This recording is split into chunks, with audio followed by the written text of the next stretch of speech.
Hello students, अभी आप लोगों को देखना है कैविटेशन क्या है। ठीक है, तो इसके मेनली आपको थ्योरी ही समझनी है, आपको ये आता है। मैं फिर से एक बार आपको रिमाइंड करा देती हूँ कैविटेशन क्या होता है।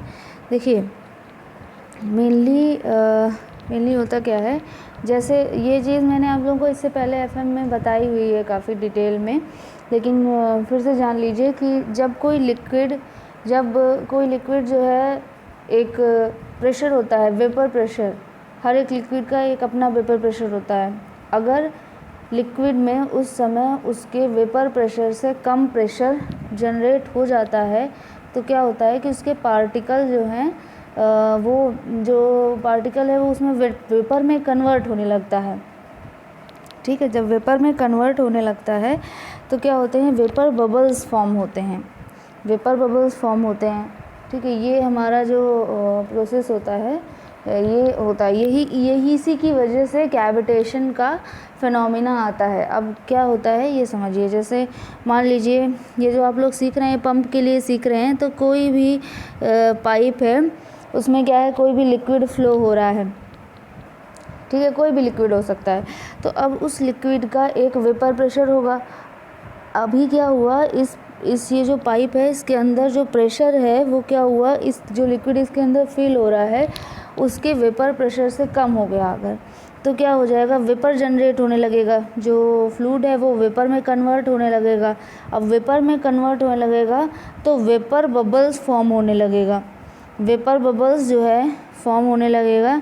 ये वेपर बबल्स ऐसे ऐसे फॉर्म हो गया। अब ये वेपर बबल जो है, चूँकि फ्लो क्या हो रहा है, इधर की साइड आगे फ्लो होता जा रहा है, फ्लो ऐसे ऐसे हो रहा है, तो ये वेपर बबल भी क्या होते हैं, साथ साथ ट्रेवल करते हैं। अब अगर ये किसी ऐसे प्लेस पे पहुंचते हैं जहां पर हाई प्रेशर है, तो क्या होगा कि ये वेपर बबल यहाँ पे क्या होने लगेंगे, टूटने लगेंगे, यानी कोलैप्स होने लगेंगे। यहाँ पर पहुँचने के बाद क्या होने लगेंगे, कोलैप्स होने लगेंगे। जब कोलैप्स होने लगेंगे तो होगा क्या, और इनके अंदर जो प्रेशर है ये प्रेशर बढ़ा देंगे। ऑलरेडी यहाँ पर हाई प्रेशर है और ये जो वेपर बबल्स हैं जो यहाँ पर पहुँच जाएंगी, ये यहाँ पर टूटेंगी तो क्या करेंगी, बहुत ज़्यादा हाई प्रेशर जनरेट करेंगी। इसके अलावा ये मेटल सरफेस पे क्या करेंगी, हीट होंगी तो मेटालिक साउंड भी जनरेट होता है। हीट होती हैं तो मेटालिक साउंड भी जनरेट होता है। ठीक, तो होता क्या है इस पूरे फिनोमिना से, जब कोई भी चीज़ जो है पाइप से ऐसे बार बार टकराएगी और बहुत ज़्यादा प्रेशर के साथ टकराएगी तो होता क्या है, इरोड होने लगता है। जो पाइप मटेरियल जो यहाँ पे लगा हुआ है पाइप, वो क्या होता है, धीरे धीरे इरोड होने लगता है। तो जो मटेरियल है वो भी ख़राब होने लगता है, जो पाइप का मटेरियल है वो ख़राब होने लगता है, ये रस्टिंग होने लगती है। ये पूरा फिनोमिना जो होता है उसे हम लोग बोलते हैं कैविटेशन बोलते हैं। ठीक है, तो अब आप लोग समझ गए हैं। अब देखते हैं क्या लिखा हुआ है इसमें। कैविटेशन जो है एक फिनोमिना है जिसमें क्या होती हैं, वेपर बबल फॉर्म होती हैं। और कहाँ पे फॉर्म होती हैं, जब उसके वेपर जो लिक्विड है उसके वेपर प्रेशर से कम हो जाता है, ऐसी जगह में लिक्विड होता है तो उसमें वेपर बबल्स फॉर्म होती हैं। और ये वेपर बबल्स जो हैं क्या हो जाती हैं, कोलैप्स हो जाती हैं। कहाँ पर, हाई प्रेशर जहाँ पर है वहाँ पर कोलैप्स हो जाती हैं। ये वेपर बबल जब कोलैप्स होती हैं तो बहुत ज़्यादा हाई प्रेशर जनरेट होता है, हाई प्रेशर क्रिएट होता है। मेटालिक सरफेस जहाँ पर ये कोलैप्स होता है वहाँ पे भी हाई प्रेशर हो जाता है, जिसके कारण क्या होता है, पिटिंग एक्शन होने लगता है सरफेस में और कैविटीज़ जो हैं वो फॉर्म होने लगती हैं मेटालिक सरफेस पे। कंसिडरेबल नॉइज़ भी जनरेट होती है और वाइब्रेशंस भी होते हैं। ठीक है, तो कैविटेशन जो है उसमें क्या क्या चीज़ें होती हैं, वेपर बबल्स फॉर्म होता है फ्लोइंग लिक्विड में और इनके कोलैप्स से जो बबल्स हैं उनका कोलैप्स होता है, जिसकी वजह से क्या होता है, हाई प्रेशर जनरेट होता है। यही सारी चीज़ें इसमें लिखी गई हैं। ओके और डैमेज हो जाता है, local stress, high local stress generate होता है और सरफेस जो है वो डैमेज हो जाता है। ये सारी चीज़ें इस पर लिखी गई हैं। प्रिकॉशंस क्या क्या लेनी चाहिए, कैविटेशन से बचने के लिए प्रिकॉशंस क्या क्या ले जानी चाहिए। तो देखिए अगर आपको ध्यान हो तो ये जो हमारा जो कैविटेशन हुआ ये किसकी वजह से हुआ, वेपर बबल्स की वजह से हुआ। वेपर बबल्स फॉर्म क्यों हुई, क्योंकि वहाँ पर जो वेपर प्रेशर से कम प्रेशर हो गया था। तो हमेशा हमें ध्यान रखना चाहिए कि जो भी लिक्विड फ्लो कराया जा रहा है उसका वेपर प्रेशर हमें पता होना चाहिए और पाइप में कहीं भी उसके वेपर प्रेशर से कम प्रेशर जनरेट ही नहीं होना चाहिए। जब वेपर प्रेशर ही नहीं जनरेट होगा उससे कम तो वेपर बबल्स फॉर्म नहीं होंगी तो वो क्या होंगी, कोलैप्स भी नहीं होंगी। ठीक है, तो ये प्रोसेस होता है। अगर हम वाटर का केस माने तो वाटर के केस में जो प्रेशर है वो 2.5 मीटर ऑफ वाटर से कम नहीं होना चाहिए किसी भी जगह पर। ठीक है, इसके अलावा कुछ मटेरियल्स हैं, कुछ स्पेशल मटेरियल्स हैं जिनकी कोटिंग की जाती है, जैसे कि एल्यूमिनियम, ब्रॉन्ज, स्टेनलेस स्टील। ये जो मटेरियल होते हैं क्या होते हैं, कैविटेशन रेजिस्टेंट मटेरियल होते हैं। या तो पाइप ही इसका बना दिया जाए या तो अंदर क्या कर दी जाए, इसकी कोटिंग कर दी जाती है इन मटेरियल्स की। इफ़ेक्ट क्या होता है कैविटेशन का, मेटालिक सरफेस जो है वो पूरी तरह ख़राब हो जाता है जहाँ पर कैविटीज़ फॉर्म हो जाती हैं। दूसरी चीज़, वेपर बबल्स फॉर्म होता है तो नॉइज़ और वाइब्रेशंस भी प्रोड्यूस होते हैं। इसके अलावा जो टरबाइन है उसकी एफिशिएंसी भी कम हो जाती है। रीज़न क्या होता है कि जो सरफेस होता है, जो पिटिंग एक्शन होता है ना इसमें, तो सरफेस होता है तो वो जैसे ब्लेड वगैरह होते हैं तो क्या हो जाते हैं, बहुत रफ़ हो जाते हैं। जब रफ़ हो जाते हैं तो जो वाटर ने जो एनर्जी टरबाइन को दी, जो जिसे हम बोलते हैं वाटर पावर, ठीक है, तो वाटर पावर जब ब्लेड्स के ऊपर से जाता है तो कुछ लॉसेस होते हैं। अगर जो सरफेस है वो रफ़ है तो लॉसेस और ज़्यादा होंगे। जब लॉसेस ज़्यादा होंगे तो जो आउटपुट पे जो एनर्जी बचेगी वो और कम बचेगी। ठीक है, ये टरबाइन के केस में था। प्रेशर वाटर, चूँकि हम लोग पंप के लिए पढ़ रहे हैं तो यही चीज़ उल्टा हो जाएगी कि जो टरबाइन से जो शैफ्ट से जो पावर हमें मिल रहा है उसका बहुत सारा पार्ट जो है बहुत सारा पार्ट जो जैसे पंप को मिला जो एनर्जी, वाटर का प्रेशर एनर्जी में जो कन्वर्ट करने में जो एनर्जी है उसको बहुत ज़्यादा खर्च हो जाएगी हाइड्रोलिक लॉसेस को, मैकेनिकल लॉसेस को कंपेंसेट करने के लिए। तो जब आउटपुट बहुत कम हो जाएगा इनपुट के कंपैरिजन में तो एफिशिएंसी जो है वो कम हो जाती है। तो मेनली 3 इसके हैं कि वाइब्रेशंस, नॉइज़ जनरेट होता है और इसके अलावा जो सरफेस है वो ख़राब हो जाता है और एफिशिएंसी भी कम हो जाती है।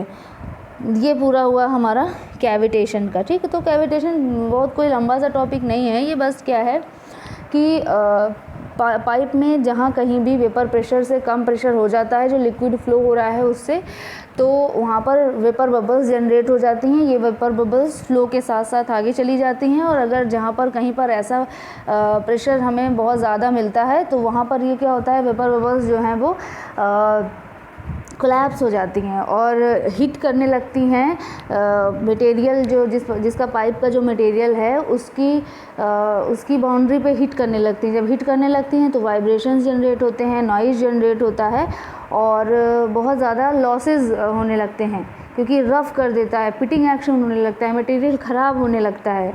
ये पूरा जो फिनोमिना है उसको हम लोग कैविटेशन बोलते हैं। इफ़ेक्ट इसका यही है कि एफिशिएंसी जो है वो कम हो जाती है। इसके अलावा लॉसेस ज़्यादा हो जाते हैं, मटेरियल ख़राब हो जाता है, वाइब्रेशंस जनरेट होते हैं। इनको रोकने के लिए हमें करना क्या चाहिए, कहीं भी उस मटेरियल जो फ्लो हो रहा है, फ्लूइड है, उसकी फ्लूइड से वेपर प्रेशर कहीं भी कम नहीं होना चाहिए, पहली चीज़। दूसरी चीज़ कि कैविटेशन रेजिस्टेंट मटेरियल, स्टील वगैरह जो होते हैं, या तो पाइप उसका बना होना चाहिए या तो इंटरनल उसकी कोटिंग कर देनी चाहिए, इससे भी काफ़ी फ़ायदा होता है। ठीक है, तो ये चीज़ें होती हैं। नेक्स्ट जो टॉपिक है वो क्या है, प्राइमिंग है। Priming of the centrifugal pump. देखिए प्राइमिंग होता क्या है कि जो जो जो इसके इम्पलर लगा हुआ है पंप में, जो इम्पलर पार्ट है, इम्पलर है और केजिंग है और पूरा सक्शन पाइप है और डिलीवरी पाइप कहाँ तक, डिलीवरी वॉल्व तक, ठीक है। ये इतना पार्ट जो है वो पूरा, मतलब इसको स्टार्ट करने से पहले, पंप को स्टार्ट करने से पहले सक्शन पाइप, इम्पेलर, केजिंग और डिलीवरी पाइप कहाँ तक, डिलीवरी वॉल्व तक, ये पूरा क्या कर दिया जाता है, वाटर से फिल किया जाता है। इस प्रोसेस को हम लोग बोलते हैं priming of a centrifugal pump बोलते हैं। अब इसकी ज़रूरत क्यों होती है ये जान लेते हैं। देखिए होता क्या है कि क्या होता है कि ये देखिए, ये लिखा हुआ है इसमें, ये head generated by the pump is this VW2U2 divide by G। एक पंप के थ्रू जो हेड जनरेट होता है, पंप के थ्रू जो वाटर का हेड जो जनरेट होता है, वाटर क्या, कोई भी मटेरियल का हेड जो जनरेट होता है वो इतना मीटर होता है। अब अगर यही हेड वाटर के थ्रू जनरेट होना है तो बहुत इजी होता है। ये मेनली ये जो हेड जनरेट होना है, जैसे ही आपका पंप स्टार्ट किया जाएगा उस समय जो उसके अंदर मटेरियल भरा हुआ है, उस मटेरियल से इतना हेड हमें जनरेट करना है। अब मान लीजिए हमने वाटर नहीं फिल किया, प्राइमिंग नहीं किया, तो क्या होगा, अंदर क्या भरा होगा, एयर भरा होगा। तो अब एयर से मान लीजिए, ये जस्ट एक एग्जांपल मान लीजिए, ये 10 मीटर ऑफ वाटर, हमें 10 मीटर ऑफ हेड जनरेट करना है। तो एयर से 10 मीटर ऑफ हेड जनरेट करना बहुत मुश्किल काम होगा, क्योंकि उसकी डेंसिटी क्या होती है, बहुत कम होती है इन कंपैरिजन टू वाटर, जो कि वाटर की डेंसिटी एयर के कंपैरिजन में बहुत ज़्यादा होती है। उसके कंपैरिजन में ये हेड जनरेट करना हमारे लिए बड़ी बात नहीं होगी। इसलिए हम लोग क्या करते हैं कि हम पहले से ही उसको वाटर से फिल कर देते हैं। जब उसे स्टार्ट करने से पहले ही वाटर उसमें फिल कर दिया गया है, तो सीधी बात है ये pressure with respect to water generate होता है, ठीक है। ये काम हमारा हम लोग प्राइमिंग में करते हैं। अब इसको देख लेते हैं हमने क्या लिखा है। हाँ, प्राइमिंग एक ऑपरेशन है जिसमें सक्शन पाइप और पंप, उसका केजिंग और डिलीवरी पाइप कहाँ तक, डिलीवरी वॉल्व तक, उसको कम्प्लीटली जो है वाटर से फिल कर दिया जाता है। जिस भी वाटर से ही नहीं, जिस भी लिक्विड को हमें सेंड करना है उस लिक्विड से मतलब फिल कर दिया जाता है। कब, before the starting of the pump को स्टार्ट करने से पहले। अगर इसमें क्या होगी, चूँकि हमें क्या करते हैं, हम इस पार्ट से एयर को हटा देते हैं और उसको लिक्विड से फिल कर देते हैं, जिस लिक्विड से हमें, जो भी लिक्विड हमें उसमें पंप कराना होता है। इम्पेलर के through per unit weight of liquid पर सेकेंड के थ्रू जो वर्क डन होता है उसे हेड जनरेटेड बोलते हैं। और हेड जनरेटेड का फॉर्मूला लिखा हुआ है कि जो इक्वेशन है इसमें क्या है, डेंसिटी का कोई टर्म नहीं है। इसका मतलब क्या है कि जब मतलब जिस भी वाटर, जो भी वाटर जो फिल होना है, जो भी फ्लूइड फ्लो होना है, उसका डेंसिटी का इसमें कोई टर्म नहीं है।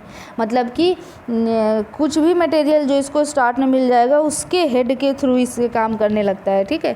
तो when pump is running in air, जब ये जो पंप है वो क्या होगा, एयर है, हमने प्राइमिंग नहीं की हुई है, तो जब एयर है उसमें और ये रन करा दिया जाएगा तो जो हेड जनरेट हो रहा है वो terms of meter of air होगा, ठीक है। लेकिन अगर पंप में हमने क्या किया, प्राइमिंग कर दिया वाटर से, तो जो हेड जनरेट होगा वो विद रिस्पेक्ट टू वाटर होगा, सेम मीटर ऑफ वाटर होगा। लेकिन हम जानते हैं कि जो डेंसिटी ऑफ एयर है बहुत कम होती है और density of equivalent meter of water जो होगा वो उसके कंपैरिजन में क्या होता है, एकदम निग्लिजिबल होता है। तो उतना जो है वाटर जो है आराम से सक कर सकता है पंप, ठीक। इस पूरी डिफ़िकल्टी को हटाने के लिए हमको क्या करते हैं, हम प्राइमिंग जो है वो प्राइमिंग एक्शन किया जाता है। नेक्स्ट जो टॉपिक है कि हमें सेंट्रीफ्यूगल पंप और रेसिप्रोकेटिंग पंप में डिफरेंस देखना है। तो देखिए सेंट्रीफ्यूगल पंप तो लगभग आप लोग पूरा पढ़ चुके हैं, अभी आप लोगों को इसमें मुझे बस क्लासिफिकेशन सिखाना बाकी है सेंट्रीफ्यूगल पंप का, वरना इसका पूरा वर्किंग आप लोग सीख चुके हैं। रेसिप्रोकेटिंग पंप और सेंट्रीफ्यूगल पंप जो है काम दोनों वही करते हैं कि ये भी रेसिप्रोकेटिंग पंप ही है, तो सीधी बात है ये भी मैकेनिकल एनर्जी को हाइड्रोलिक एनर्जी में कन्वर्ट करता है। लेकिन इसका वर्किंग करने का जो तरीका है वो क्या होता है, थोड़ा अलग होता है। अब इसमें क्या डिफरेंस है दोनों में, ये आपको देखना है। देखिए, सेंट्रीफ्यूगल पंप जो है वो क्या करता है, काइनेटिक एनर्जी, इम्पेलर की काइनेटिक एनर्जी को यूज़ करता है पंप को रोटेट करने में। ठीक है, जो पंप जो इम्पेलर होता है उसे रोटेट करने में। लेकिन इसमें क्या होता है, इसमें positive displacement type pump use किया जाता है और ये पिस्टन के थ्रू फोर्स किए जाते हैं, पिस्टन के थ्रू चलता है। जो फर्स्ट टाइप ऑफ पंप है जिसमें इम्पेलर होता है, उसमें क्या होता है कि कंटिन्यूसली डिस्चार्ज होता है, फ्लूइड जो है वो कंटिन्यूसली डिस्चार्ज होता है। लेकिन रेसिप्रोकेटिंग पंप में क्या होता है कि फ्लूइड कंटिन्यूसली डिस्चार्ज नहीं होता है। सेंट्रीफ्यूगल पंप में जो फ्लो रेट होता है वो क्या होता है, जैसे जैसे प्रेशर बढ़ता जाता है फ्लो रेट जो है वो कम होता जाता है। या इस तरह बोले कि फ्लो रेट जिस हिसाब से कम होता है उसी से जो हाइड्रोलिक एनर्जी है वो बढ़ती है, मतलब वेलोसिटी बढ़ती है, वेलोसिटी हेड बढ़ता है तो pressure head, velocity flow rate जो है वो कम होता है यानी वेलोसिटी कम होती है, वेलोसिटी कम होती है तो वेलोसिटी हेड कम होता है, वेलोसिटी हेड कम होता है तो प्रेशर हेड बढ़ता है। ये कॉन्सेप्ट इसमें यूज़ किया जाता है, सेंट्रीफ्यूगल पंप में यूज़ किया जाता है। लेकिन इसमें प्रेशर जो है वो किसी भी तरीके से फ्लो रेशियो से इम्पैक्ट जो है वो इसमें नहीं होता है, फ्लो रेशियो से इसमें कोई इम्पैक्ट नहीं होता है। नेक्स्ट क्या डिफरेंशिएशन है कि इस तरीके के जो पंप होते हैं वो हाई विस्कस फ्लूइड के लिए होते हैं, जबकि रेसिप्रोकेटिंग पंप जो होते हैं वो लो विस्कस फ्लूइड के लिए होते हैं। इस तरीके के पंप में इम्पेलर का जो पंप होता है उसमें क्या होता है, डिस्चार्ज जो है वो इन्वर्सली प्रोपोर्शनल होता है विस्कोसिटी ऑफ लिक्विड के। लेकिन रेसिप्रोकेटिंग पंप में फ़्लो किसी भी तरीके से डिस्चार्ज रेट से इफ़ेक्टेड नहीं होता है, इसकी एफिशिएंसी कम होती है और रेसिप्रोकेटिंग की एफिशिएंसी जो है वो ज़्यादा होती है। सेंट्रीफ्यूगल पंप में हमें प्राइमिंग करना पड़ता है, रीज़न अभी आपको बताया। लेकिन रेसिप्रोकेटिंग पंप में प्राइमिंग का ऐसा कुछ प्रॉब्लम नहीं होता है, ऐसी हमें कोई ज़रूरत नहीं होती क्योंकि इसका वर्किंग फंडा ही अलग है। इसमें क्या होता है, हम लोग एनर्जी को ट्रांसफ़र करने के लिए इम्पेलर का यूज़ करते हैं, लेकिन इसमें क्या यूज़ किया जाता है, पिस्टन सिलेंडर डिवाइस यूज़ की जाती है एनर्जी को फ्लूइड में ट्रांसफ़र करने के लिए। सेंट्रीफ्यूगल पंप जो होते हैं वो हल्के होते हैं in comparison to reciprocating pump, और रेसिप्रोकेटिंग पंप हैवियर होते हैं in comparison to centrifugal pump. ये हायर डिस्चार्ज पे लो हेड देते हैं और ये हायर हेड मतलब लो डिस्चार्ज पे हायर हेड देते हैं। सेंट्रीफ्यूगल पंप जो हैं वो थोड़े कम कॉस्टली होते हैं as compare to reciprocating pump, और रेसिप्रोकेटिंग पंप जो हैं वो ज़्यादा कॉस्टली होते हैं। सेंट्रीफ्यूगल पंप में मेंटेनेंस की ज़रूरत कम होती है, जबकि रेसिप्रोकेटिंग में मेंटेनेंस ज़्यादा चाहिए होते हैं। सेंट्रीफ्यूगल पंप को इंस्टॉल करना भी इजी होता है, फ्लोर एरिया वगैरह इसमें कम चाहिए होता है। लेकिन रेसिप्रोकेटिंग पंप में एक तो इसे इंस्टॉल करना भी काफ़ी डिफ़िकल्ट होता है और फ्लोर एरिया भी ज़्यादा होता है।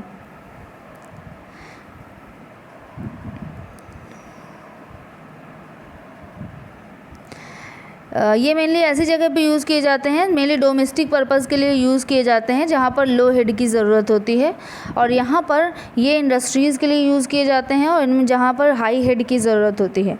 नेक्स्ट जो हमें सीखना है वो है क्लासिफिकेशन ऑफ सेंट्रीफ्यूगल पंप। एक चीज़ और, ये जो डिफरेंस है इसे आप अच्छे से पढ़ लीजिएगा, ये थोड़ा इंपॉर्टेंट क्वेश्चन है और कई बार पूछा जाता है।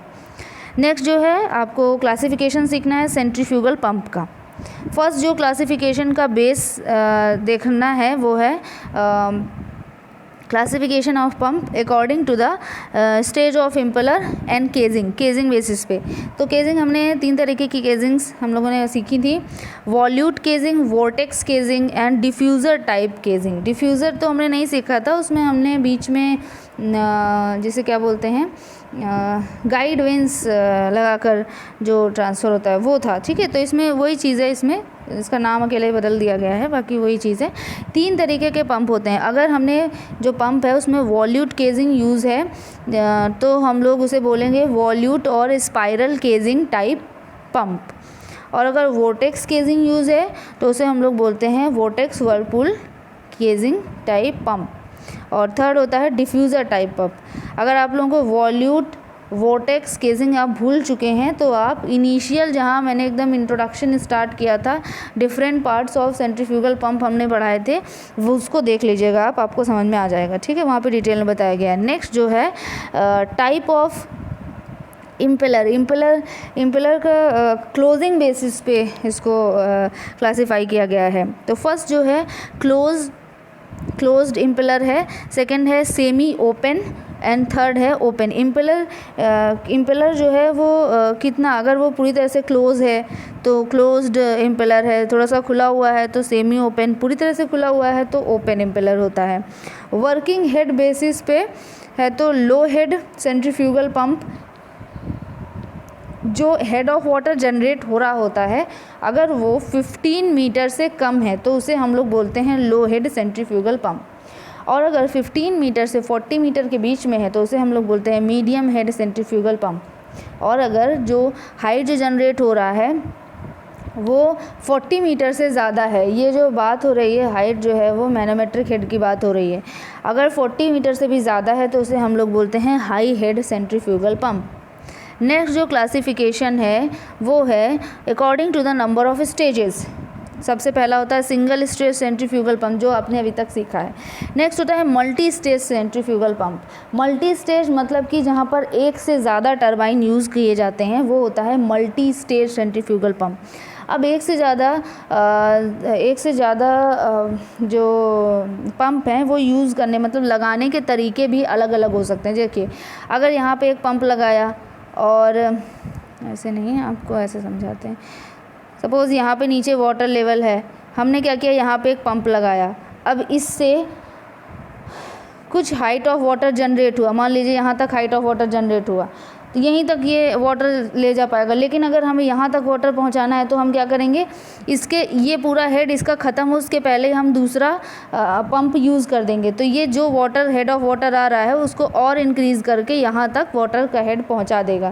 तो ये जो हेड कनेक्ट हुआ, ये क्या हुआ, ये सीरीज़ में इम्पेलर लगे हैं। ये जो इम्पेलर हैं या जो पंप लगा वो कैसा लगा, सीरीज़ में लगा। जब सीरीज़ में लगा तो ये क्या हो रहा है, हेड ऑफ वाटर इंक्रीज़ कर रहा है, ठीक है। तो ये है इम्पेलर इन सीरीज़।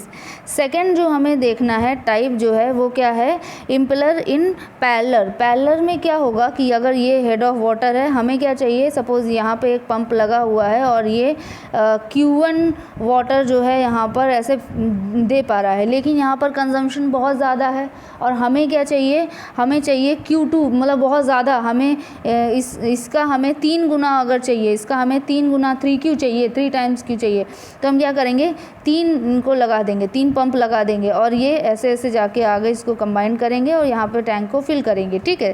तो यहाँ पे पंप जो हैं वो कैसे कनेक्ट हुए, ये पैरेलल में कनेक्ट हुए, पंप यहाँ पे जाके पैरेलल में कनेक्ट हुए हैं। तो इस तरीके को हम लोग बोलते हैं इम्पेलर इन पैरेलल। ये दोनों ही केस, इस केस में क्या होता है, डिस्चार्ज ज़्यादा मिलता है, पहले केस में सीरीज़ में क्या था, हमें हेड ज़्यादा मिल रहा था। ये हैं हमारे multi stage centrifugal pump. Next जो है, जो क्लासिफाई करने का जो बेसिस है वो क्या है, direction of flow through impeller. Impeller से जस्ट डायरेक्शन, अगर रेडियल फ्लो के लिए है तो उसे रेडियल फ्लो पंप बोलते हैं, अगर एक्सियल फ्लो हो रहा है तो एक्सियल फ्लो। अब आप लोगों को एक्सियल, रेडियल और मिक्स ये तीनों आते हैं, ठीक है। इस तरीके के जो फ्लो होंगे उसी बेस पे उनका नेम भी दे दिया गया है। और entrances, according to the number of entrances to the impeller, spelling ये मिस्टेक है, इसे ई कर लीजिएगा, ठीक है। तो क्या है, इम्पेलर में इंट्रेंस बेसिस पे नंबर, अगर एक जगह से सिर्फ वाटर इंट्रेंस हो रहा है तो उसे बोलते हैं सिंगल सक्शन पंप, लेकिन अगर 2 जगह से वाटर इंट्रेंस उसमें लिया जा रहा है तो उसे बोलते हैं डबल सक्शन पंप, ठीक। नेक्स्ट जो है वो स्पेसिफिक स्पीड बेसिस पे क्लासिफिकेशन है। अगर स्पेसिफिक स्पीड कम है उस पंप की तो उसे बोलते हैं लो स्पेसिफिक स्पीड पंप। आपको ध्यान होगा मैंने एक टेबल आप लोगों को बनवाई थी जब हमने स्पेसिफिक स्पीड बताया था, ठीक है। तो वो टरबाइन के लिए था, तो वही केस यहाँ पर वही जो वैल्यूज़ हैं, कुछ वैल्यूज़ यहाँ पर पंप के लिए भी होती हैं जो आप लोगों को सीखने की ज़रूरत नहीं है। तो उसी बेस अगर वैल्यूज़ ये कम होती है तो ये लो स्पेसिफिक स्पीड पंप है, अगर मीडियम होती है तो मीडियम स्पेसिफिक स्पीड, और बहुत ज़्यादा हाई स्पीड होती है तो उसे हाई स्पेसिफिक स्पीड बोलते हैं, ठीक है। तो ये सभी जो हैं पंप को क्लासीफाई करने के तरीके हैं। और यहाँ पे इतना पढ़ लेने के बाद क्या होगा, पंप का जो केस है वो ख़त्म हो चुका है, टरबाइन पूरी तरह से ख़त्म हो चुका है, पंप पूरी तरह से ख़त्म हो चुका है, ठीक है। अब हमें क्या सीखना है, अब हमें अनस्टडी फ्लो सेकंड सीखना है, और अनस्टडी फ्लो RVF सेकंड सीखना है, और दूसरा जो सीखना है वो RVF अनस्टडी फ्लो के लिए सीखना है, ठीक है। वो मैं आपको सिखा दूँगी। Thank you.